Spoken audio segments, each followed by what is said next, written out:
Assalamualaikum warahmatullahi wabarakatuh. Puji syukur kehadirat Allah Subhanahu wa Ta'ala yang senantiasa memberikan rahmat dan hidayahnya, sehingga kita pada hari ini dapat berkumpul dan bersilaturahmi dalam pembelajaran mata kuliah landasan pendidikan. Kami dari kelompok 4 akan membahas lanjutan materi mengenai landasan sosiologis dan antropologis pendidikan pada mata kuliah landasan pendidikan dari kelompok sebelumnya. Sebelum kami menjelaskan materi ini, izinkan kami untuk memperkenalkan diri terlebih dahulu. Pemateri pertama dengan saya sendiri, Hani Yusliani dengan NPM 215060067. Lalu pemateri kedua ada Ihsan Saiful Rohim dengan NPM 215060041. Pemateri ketiga yaitu Nasyafa Rizky Nafilia dengan NPM 215060072. Dan yang terakhir pemateri keempat Melvi Hoyrunisa dengan NPM 215060051. Baiklah, pembahasan pertama akan dijelaskan oleh saya sendiri mengenai pendidikan dan masyarakat. Yang pertama ada pendidikan. Secara umum pendidikan adalah segala pengalaman belajar di berbagai lingkungan yang berlangsung sepanjang hayat dan berpengaruh positif bagi perkembangan individu atau manusia. Pendidikan berlangsung sepanjang hayat ini maksudnya proses dari pendidikan ini dapat dilakukan, dapat dijalankan kapan saja dan di mana saja dan berlangsung secara terus-menerus tanpa dibatasi oleh usia atau dalam artian sepanjang kehidupan kita. Nah, secara sosiologi, pendidikan ini diartikan sebagai sebuah warisan budaya dari generasi ke generasi yang dilestarikan untuk generasi-generasi yang akan datang seperti contohnya kita, agar kehidupan masyarakatnya berkelanjutan dan identitas masyarakatnya juga tetap terpelihara. Sedangkan secara antropologi, pendidikan adalah pengetahuan dasar yang harus diketahui oleh kita untuk mengembangkan pendidikan karena banyaknya ragam fisik dan budaya yang dimiliki oleh setiap manusia itu. Pendidikan yang disebutkan tadi identik dengan yang namanya sosialisasi pada sosiologi dan enkulturasi pada antropologi. Sosialisasi ini diartikan sebagai proses anak atau siswa yang belajar menjadi seorang anggota yang berpartisipasi dalam masyarakat. Sedangkan enkulturasi atau pembudayaan adalah proses individu itu belajar bagaimana cara berpikir, bertindak yang mencerminkan kebudayaan dalam masyarakat. Nah, dari pengertian tadi bisa dilihat di sini terdapat dua objek dari pendidikan yaitu individu dan masyarakat. Dalam proses sosialisasi dan enkulturasi dari setiap individu ini, sesuai dari statusnya dituntut untuk belajar tentang berbagai macam peranan dalam konteks atau situasi atau keadaan kebudayaan masyarakatnya, sehingga mereka mampu hidup bermasyarakat dan berbudaya. Jadi, sosialisasi dan enkulturasi ini merupakan fungsi masyarakat dalam rangka mengantarkan setiap individu, setiap manusia ke dalam kehidupan bermasyarakat dan berbudaya. Lalu yang kedua ada masyarakat. Masyarakat menurut Selo Sumarjan, masyarakat adalah orang-orang yang hidup bersama, yang menghasilkan kebudayaan, yang menghasilkan suatu kebudayaan dan mereka mempunyai kesamaan wilayah, mempunyai kesamaan identitas, mempunyai kebiasaan, tradisi, sikap, dan perasaan persatuan yang diikat oleh kesamaan. Nah, masyarakat juga dapat diartikan sebagai objek dari sisi sosiologi dan sedangkan objek dari antropologi adalah manusia atau individunya di dalam masyarakat, suku bangsa, kebudayaan, dan perilakunya. Nah, di sini terdapat 4 unsur yang mesti atau yang harus ada di dalam masyarakat ini, yaitu yang pertama ada manusia. Manusia itu dapat diartikan sebagai individu-individu yang hidup bersama. Individu yang hidup bersama ini maksudnya manusia itu merupakan makhluk sosial yang tidak bisa hidup sendiri karena manusia pasti saling membutuhkan satu sama lain atau seperti yang dikatakan tadi yaitu selalu hidup bersama. Yang kedua ada kesadaran. Mereka harus memiliki kesadaran sebagai satu kesatuan karena seperti yang tadi sudah dijelaskan bahwa manusia itu adalah makhluk sosial yang saling membutuhkan satu sama lain. Jadi dalam bermasyarakat kita sebagai manusia harus memiliki kesadaran untuk bersatu dengan sesama, tidak berkubu-kubu, dan harus saling menghargai satu sama lain. Yang ketiga, interaksi sosial. Mereka melakukan interaksi sosial dalam waktu yang cukup lama untuk memenuhi kebutuhan hidupnya.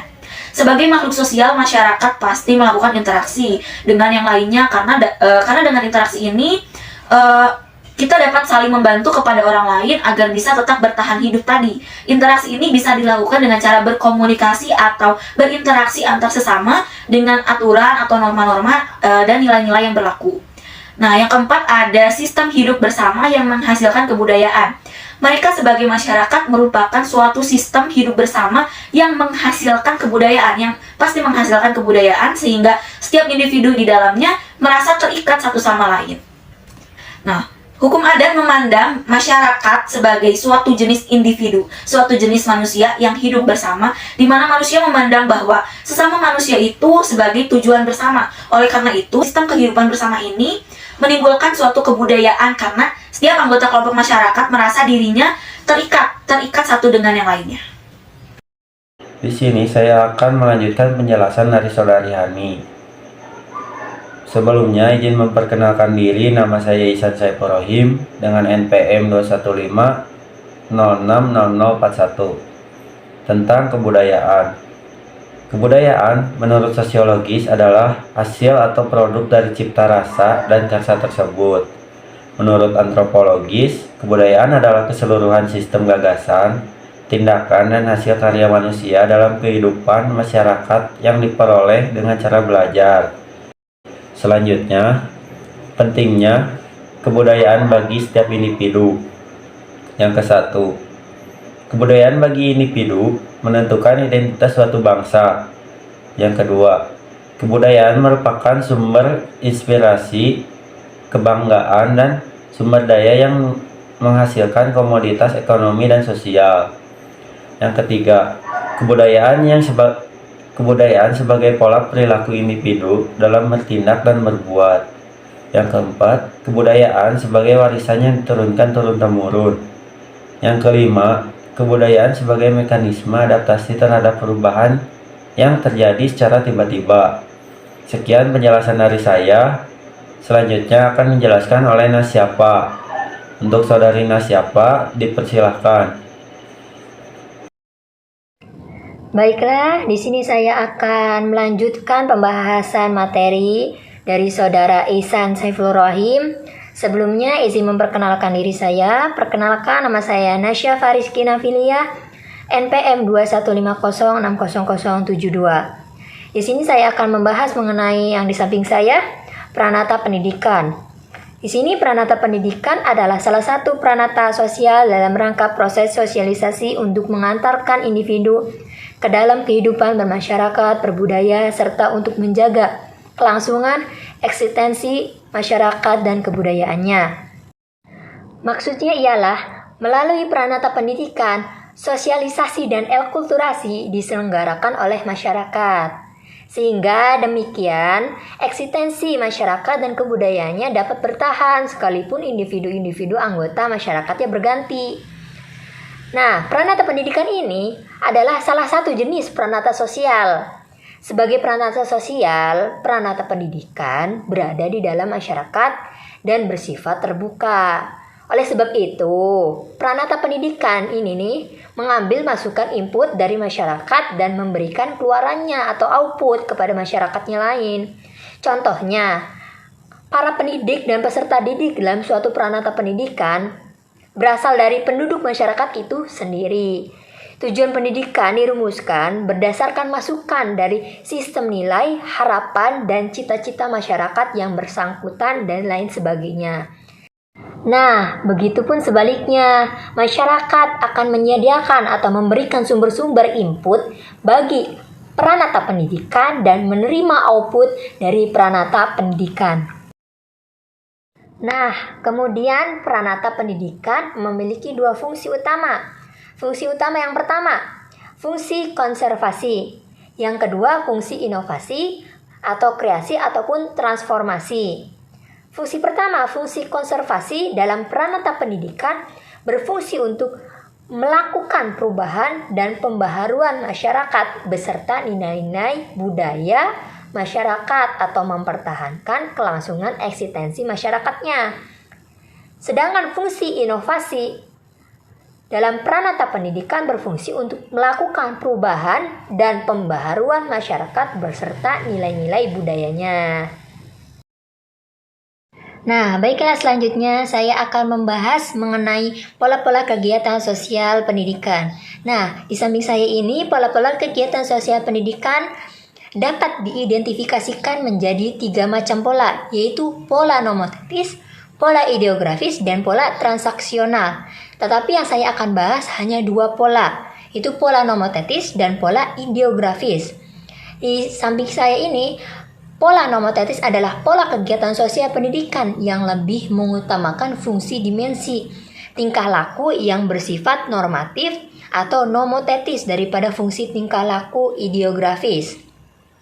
Maksudnya ialah tingkah laku pendidik dan peserta didik akan lebih mengutamakan tuntutan institusi atau pranata dan harapan-harapan sosial daripada tuntutan institusi kepribadian dan kebutuhan individual.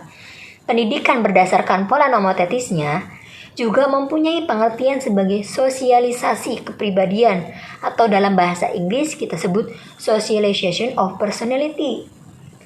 Pendidikan dalam pola nomotetisnya ini dipandang sebagai upaya pewarisan nilai-nilai sosial kepada generasi muda. Hal ini menimbulkan sosiologisme dalam pendidikannya. Kemudian, pola ideografis. Pola ideografis lebih menekankan pada dimensi tingkah laku yang bersifat tuntutan individual, kepribadian, dan perseorangan. Pada pola ideografis ini, pendidikan juga mempunyai pengertian sebagai personalisasi peranan, atau dalam bahasa Inggris ialah personalization of role, yaitu upaya membantu seseorang untuk mengetahui dan mengembangkan pengetahuan. Hal ini menumbuhkan psikologisme dalam pola ideografis dalam pendidikan atau developmentalisme dalam masyarakat dan pendidikannya. Intinya, pola ideografis itu kebalikan dari pola nomotetis. Sekian penjelasan dari saya. Baiklah, materi selanjutnya akan dibawakan oleh Saudari Melvi Khairunisa. Waktu dan tempat dipersilahkan. Di sini saya akan melanjutkan pembahasan materi dari Saudari Nasyafa Rizky Nafilia. Sebelum itu izinkan saya memperkenalkan diri. Nama saya Melvi Khairunisa dengan NPM 21506051. Di sini saya akan membahas tentang pola transaksional. Pola transaksional lebih mengutamakan keseimbangan berfungsinya dimensi tingkah laku, nomotetis, dan tingkah laku ideografis. Pola transaksional memandang pendidikan sebagai sebuah sistem sosial yang mempunyai ciri-ciri sebagai berikut. Yang pertama, setiap individu mengenal betul tujuan-tujuan sistem sehingga tujuan tersebut menjadi bagian dari kebutuhan dirinya. Yang kedua, setiap individu yakin bahwa harapan-harapan sosial yang dikenakan pada dirinya masuk akal untuk dapat dicapai atau rasional. Yang ketiga, setiap individu mempunyai kelompok dengan suasana emosional yang sama. Selanjutnya saya akan membahas pembahasan tentang pola sikap guru kepada siswa dan implikasinya terhadap pendidikan. Menurut David Hargraves mengemukakan 3 kemungkinan pola sikap guru terhadap muridnya. Setiap implikasinya terhadap fungsinya dan tipe atau kategori guru. Yang pertama, guru berasumsi bahwa muridnya belum menguasai kebudayaan, sedangkan pendidikan diartikan sebagai enkulturasi pembudayaan. Implikasinya, maka tugas dari guru adalah mengiring muridnya untuk mempelajari hal-hal yang dipilihkan oleh guru. Tipe guru ini dinamakan sebagai penjinak atau penggembala singa. Yang kedua, guru berasumsi bahwa muridnya mempunyai dorongan untuk belajar yang harus menghadapi materi yang baru, cukup berat dan kurang menarik. Implikasinya tugas guru adalah membuat pengajaran menjadi menyenangkan, menarik, dan mudah. Tipe guru ini dinamakan sebagai penghibur atau entertainer. Yang ketiga, guru berasumsi bahwa muridnya mempunyai dorongan belajar ditambah dengan harapan mampu menggali sendiri sumber belajar dan harus mampu mengimbangi dan berperan dalam kehidupan masyarakat yang terus-menerus berubah.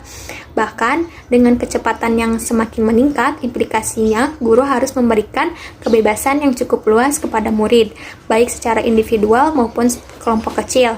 Guru dan murid bersama-sama menyusun program kurikuler. Hubungan guru dan murid didasari kepercayaan dan arah belajar mengajar. Nah, arah belajar mengajar yaitu pengembangan kemampuan dan kemauan belajar di kalangan murid. Dengan demikian, tipe guru seperti ini dinamakan dengan guru romantik. Sekian pemaparan dari kelompok kami mengenai landasan sosiologis dan antropologis pada mata kuliah landasan pendidikan. Semoga pembahasan yang kami berikan dapat bermanfaat dan bisa menambah pengetahuan mengenai landasan sosiologis dan antropologis. Terima kasih atas perhatiannya. Mohon maaf bila ada kesalahan baik perkataan maupun perbuatan. Wabillahi taufiq wal hidayah. Wassalamualaikum warahmatullahi wabarakatuh.